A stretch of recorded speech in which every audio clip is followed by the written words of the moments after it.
Cerita kali ini menyuguhkan cara kerajaan Majapahit yang sangat tegas dalam menerapkan hukuman bagi pelaku kejahatan seksual yang disebut Sri Sanggarahana. Hukumannya mulai dari denda, potong tangan hingga hukuman mati. Hukuman itu sebagai bukti ketegasan penegakan hukum kerajaan Majapahit dalam mengatur hubungan pria dan wanita. Aturan itu termaktub dalam Prasasti Cangu pada tahun 1358 Masehi dan Kitab Perundang-undangan Agama.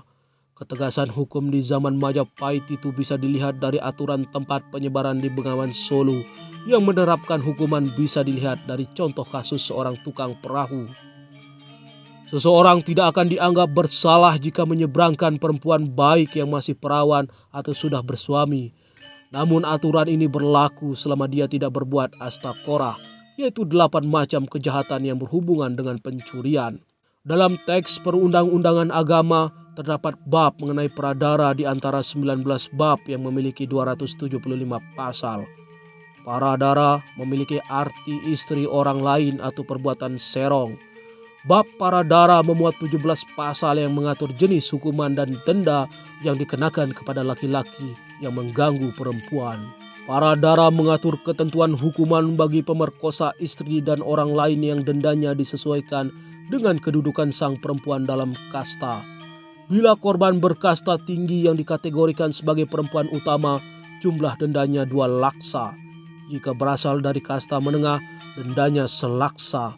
Jika istrinya berkasta rendah, dendanya 5 tali. Dalam hal ini penentu jumlah denda memang raja yang berkuasa dan penerima denda menjadi hak sang suami. Jika sedang memerkosa tertangkap basah oleh sang suami, pemerkosa boleh dibunuh, kata arkeolog Puslit Arkenas Titi Surtinastiti dalam Perempuan Jawa. Denda diberlakukan jika sang suami menghendaki denda uang.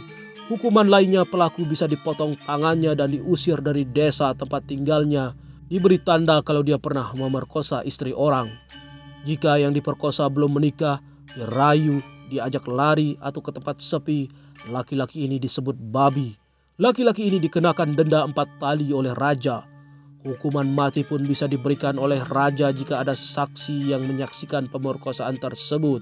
Jika seorang laki-laki meniduri istri orang lain setelah dia menguntitnya sampai di rumah si perempuan, langsung dikenakan pidana mati oleh raja. Namun, bila si istri berhasil meloloskan diri dari pelukan laki-laki itu, pelaku didenda 2 laksa. Denda diserahkan kepada sang punya istri sebagai penebus hidupnya. Jika berhasil menidurinya, dikenakan pidana mati oleh yang punya istri, lanjut Titi. Hukuman unik pun bisa diberikan raja jika ada seorang berbicara dan menegur perempuan yang bukan istrinya. Perilaku tersebut dianggap raja sebagai pelecehan seksual dan dendanya 2 laksa. Bahkan aturan ini juga mengikat pendeta.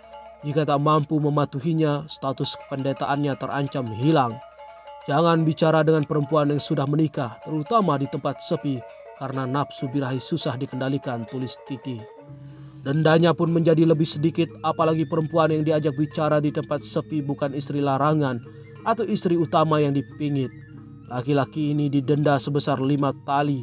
Pun jika si laki-laki tak tahu kalau yang dia ajak bicara sudah bersuami, dia tetap dikenai denda 5 tali.